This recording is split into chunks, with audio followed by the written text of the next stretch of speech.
वरहमतुल्लाहि वबरकातुहू। जमशेद भाई की हाल है जी? ठीक है। ये मेरे जॉइंट अगूरा की एक वाइट फ़ीमेल है जी। माशाल्लाह इसने आज 27 मई को जो है ये बच्चे डिलीवर किए हैं। माशाल्लाह ये देख लीजिए 5 बच्चे इसने डिलीवर किए हैं, अपने पास नोट कर लें। और उसके बाद मैं अपना फार्म आपको विज़िट कराता हूँ। ये देखें जी, ये एक फ़ीमेल है, इसके साथ बनीज़ है माशाल्लाह। ये देखें, ये एक और फीमेल है जी। ये देखें जी माशाल्लाह। उसके बाद ये फीमेल है जी मेरे पास, ये एक फ़ीमेल है, इसके साथ बनी है। ये देखिए।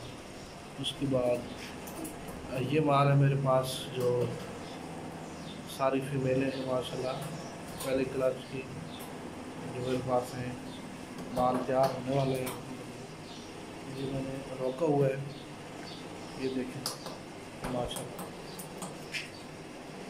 मेरा फार्म बड़ा ही कामयाब जा रहा है माशाल्लाह। देखिए ये केज देखिए जिस इसमें माशाल्लाह ये सारे ये भरा हुआ है।